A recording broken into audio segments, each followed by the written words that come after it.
ছোট দিনে একা হাতে সব কাজ কিভাবে আমি গুছিয়ে করি আজকের ভিডিওতে শেয়ার করছি।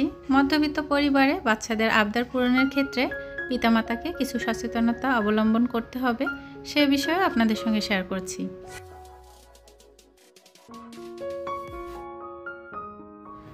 আসসালামু আলাইকুম, আমি আয়েশা সিদ্দিকা। আয়েশা ব্লগ ভেঞ্চার চ্যানেলে আপনাদের আরও একবার স্বাগত জানাই।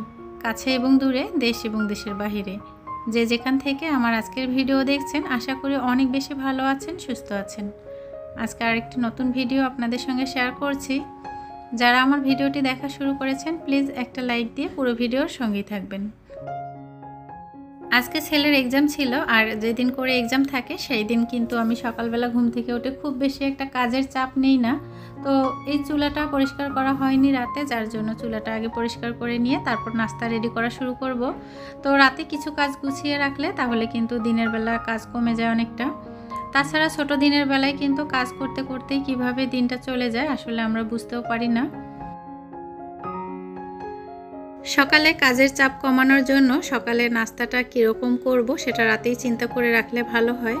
যদি খিচুড়ি রান্না করি সেক্ষেত্রে খিচুড়ির সব কিছু কিন্তু গুছিয়ে রাখি, তো কেটে যদি বক্সে করে রাখা যায় তাহলে কিন্তু সুবিধা হয়।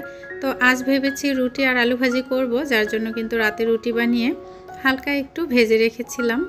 আর এখন আমি আলু ভাজি আর রুটিটা করে নিব, তাতে কিন্তু খুব বেশি একটা সময় লাগবে না, ঝটপট কিন্তু সকালের নাস্তাটা আমার রেডি হয়ে যাবে।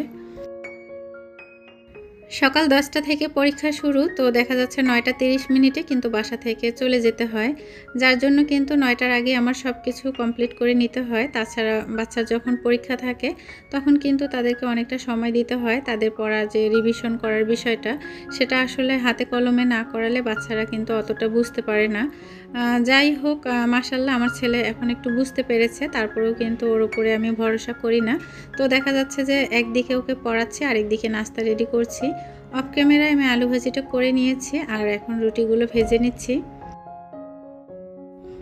একা হাতে কাজ করতে হলে অবশ্যই পরিকল্পনা এবং ঘড়ি ধরে কাজ করতে হবে। তো পরিকল্পনা এবং ঘড়ি ধরে কাজ করলে কিন্তু সেই কাজগুলো খুব বেশি সহজ হয়।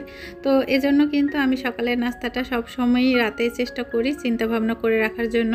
আর যদি কখনো মনে হয় যে বাহিরে থেকে পরোটা বা নাস্তা কিনে নিয়ে এসে খাবো, সেক্ষেত্রে কিন্তু দেখা যাচ্ছে রাতে আর আমার কোনো কিছু করে রাখতে হয় না। তখন আমি কিছু গোছানোর কাজ বা এক্সট্রা কিছু কাজ এগুলো করে রাখি। আমরা যারা নিম্ন মধ্যবিত্ত এবং মধ্যবিত্ত ফ্যামিলি আছি, আমাদের কিন্তু সব কিছু হিসাব নিকাশ করে করতে হয়। সেক্ষেত্রে কিন্তু বাচ্চাদের কিছু আবদার থাকে, এই আবদারগুলো পূরণের ক্ষেত্রেও কিন্তু আমাদের কিছুটা সময় নিতে হবে, আর বাচ্চাদের বোঝাতে হবে, ধৈর্যের বিষয়টা শেখাতে হবে। আজকে ছেলেকেও এক্সাম দেওয়ার জন্য আমার আর নিয়ে যেতে হয়নি। তো আপনাদের ভাই বাসায় ছিল, একসঙ্গে সবাই নাস্তা করেছি, আর ছেলেকে পরীক্ষার জন্য একটু প্রস্তুত করে নিয়েছি। তো ওর পড়াশোনাগুলো সবগুলো কিন্তু আমি বসে থেকে কমপ্লিট করিয়ে তারপর ওকে রেডি করে স্কুলে পাঠিয়েছি।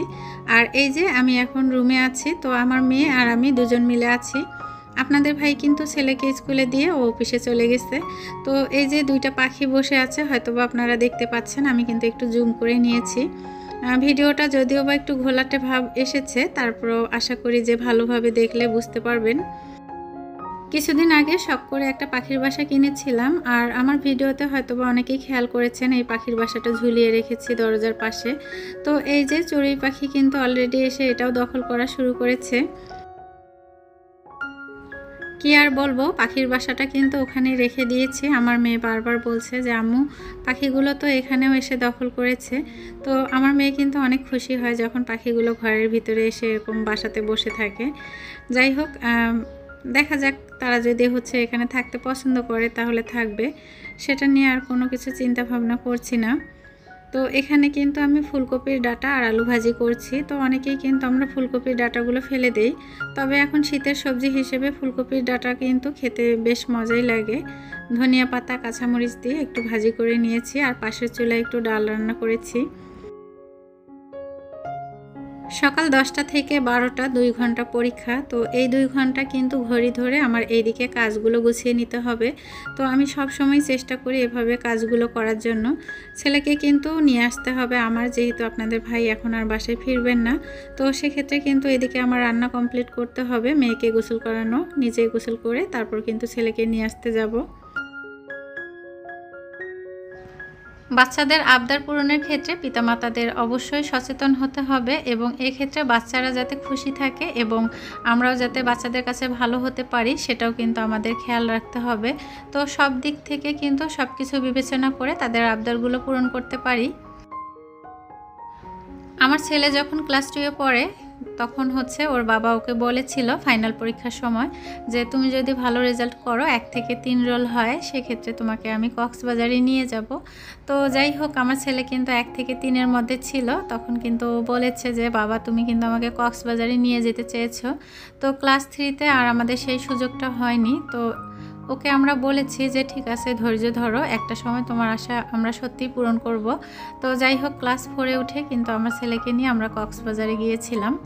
আর কক্সবাজারের ভিডিওগুলো শেয়ার করেছি, হয়তোবা ভিডিওতেও বলেছি যে আমার ছেলের আবদার এবং হচ্ছে তার রেজাল্ট ভালো করার জন্য আমরা কক্সবাজারে এসেছি।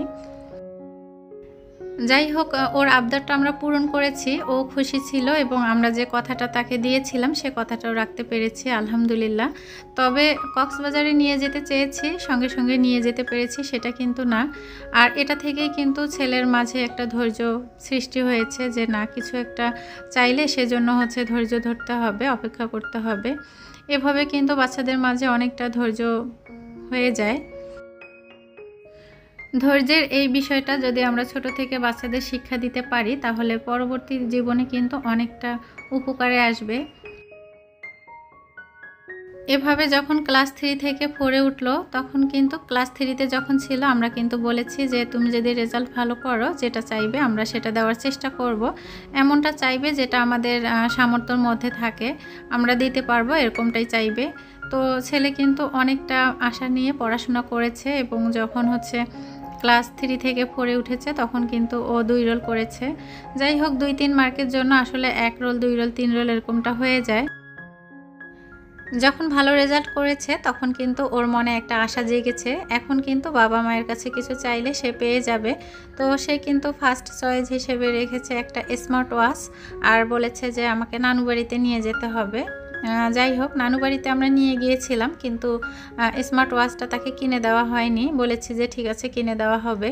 কিছুদিন আগে আমার ছেলে বলছে যে ক্লাস 3 থেকে 4-এ উঠেছি, রেজাল্ট ভালো করেছি, আমাকে একটা গিফট দিতে চেয়েছিলে কিন্তু সেটা আর দিলে না, তাহলে কেন পড়ালেখা করব এত কষ্ট করে, আমার মনের আশাটাই তো তোমরা পূরণ করলে না। এভাবে কিন্তু বাচ্চাদের মন নষ্ট হয়ে যায়। তো সেক্ষেত্রে কিন্তু এখন ওর ফাইনাল এক্সাম চলছে, এক্সামের ভিতরেই কিন্তু ওকে গিফট দেওয়া হয়েছে। তো এখান থেকে ও শিক্ষা নিয়েছে যে না আমাকে যে কথাটা দিয়েছে সেটা কিন্তু তারা রেখেছে, আর সেজন্য কিন্তু সে আরও মনোযোগ দিয়ে পড়াশোনা শুরু করেছে। তাই বাচ্চাদের আবদারগুলো আমরা সঙ্গে সঙ্গে কিন্তু পূরণ করব না, তাদেরকে ধৈর্য ধরতে হবে, এটা অবশ্যই আমাদেরকে শিক্ষা দিতে হবে এবং তাদের আবদারগুলো অপূর্ণ রাখবো না, তাদের আবদারগুলো পূরণ করব। আর এই আবদার যখন পূরণ করা হবে সেটা থেকে তারা শিখবে যে না আমরা কিছু চাইলে পাচ্ছি, ভালো কিছুর ফল হচ্ছে ভালো কিছু পাওয়া যায়। তো আমি যখন ভালো রেজাল্ট করব তখন কিন্তু বাবা মা আমাকে একটা ভালো গিফট দিবে, তো আমার পছন্দের জিনিসটা আমাকে দিবে, এ থেকেও কিন্তু তারা অনেকটা উৎসাহিত হতে পারে। তাই আমার অভিজ্ঞতা থেকে আমি বলবো বাচ্চাদের আবদারগুলো আসলে অনেকটা চিন্তা ভাবনা করে পূরণ করা দরকার।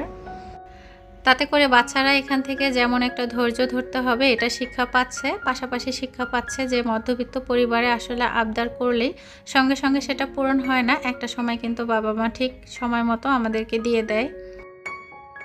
ছোট দিনে একা হাতে সবগুলো কাজ গুছিয়ে করেও কিন্তু কিছুটা সময় চেষ্টা করি বাচ্চাদের সময় দেওয়ার জন্য। তো এই যে এখন মেয়েকে নিয়ে একটু বারান্দায় বসেছি, আপনাদের ভাই পানি ফল নিয়ে এসেছিল, সেই পানি ফলগুলো এখন কেটে খাওয়ার জন্য। তো পানি ফল খেতে কিন্তু ভালোই লাগে, তবে এটা কাটতে আমার কাছে একদমই ভালো লাগে না, কেটে নেওয়াটা আমার কাছে একটু কষ্টের মনে হয়। যাই হোক আমি বসেছি, আমার মেয়ে কিন্তু আমার পাশেই ছিল, তো ও একটা প্লেট নিয়ে আসতে গিয়েছে, আমাকে হেল্প করছে আর কি, বলছে যে সবার জন্য আলাদা আলাদা করে রেডি করে দিতে। তো এই যে একটা প্লেট নিয়ে এসেছে, তো আমি বললাম যে এটা কেন নিয়ে এসেছো, তো ভাইয়ের জন্য একদিকে রাখবে, আমার জন্য একদিকে আর ওর জন্য একদিকে। আর এই প্লেটটা ছিল আমার ছেলের। তো আমার ছেলে যখন একদম ছোট ছিল, মাত্র প্রথম খাওয়া শুরু করবে, তখন ফার্লিনের আপনাদের ভাই একটা মামপট আর হচ্ছে এরকম একটা সেট নিয়ে এসে দিয়েছিল। এটার সঙ্গে খুব সুন্দর একটা কিউট মগ ছিল, অনেক যত্ন করে রেখেছি, এখন আমার সেটা মেয়ে দখল করে নিয়েছে। তো মাঝে মাঝে সে এটাতে নাস্তা খেতে পছন্দ করে। আজকে আমার ছেলের এক্সাম ছিল, তো পড়তে বসিয়েছিলাম। আপনাদের ভাই ওর জন্য একটা গিফট নিয়ে এসেছে, এটা একটু ভিডিও করে নিয়েছি। তো এই যে একটা বছর কিন্তু ধৈর্য ধরেছিল আমার ছেলেটা যে তার এই পছন্দের জিনিসটা নেওয়ার জন্য। তো এখন যেহেতু ফাইনাল এক্সাম চলছে, এর মাঝেই ওর গিফটটা দিয়ে দেওয়া হলো যাতে করে ওর মনটা ভালো থাকে। যারা আমার ভিডিও কন্টিনিউ দেখেন এবং চ্যানেলটি সাবস্ক্রাইব করে আমার পাশে আছেন, সুন্দর সুন্দর কমেন্টের মাধ্যমে আমাকে কাজে উৎসাহিত করছেন, তাদের জন্য মন থেকে অনেক ভালোবাসা আর দোয়া রইল। আজ নতুন আমার চ্যানেলে যারা ভিজিট করেছেন, চাইলে ভালোবেসে চ্যানেলটি সাবস্ক্রাইব করে আমার পাশে থাকতে পারেন। ভিডিওতে কিংবা কথার মাঝে যদি কোনো ভুল ত্রুটি থাকে তাহলে প্লিজ ক্ষমা করে দিবেন। আজ এই পর্যন্তই। আসসালামু আলাইকুম। আল্লাহ হাফেজ।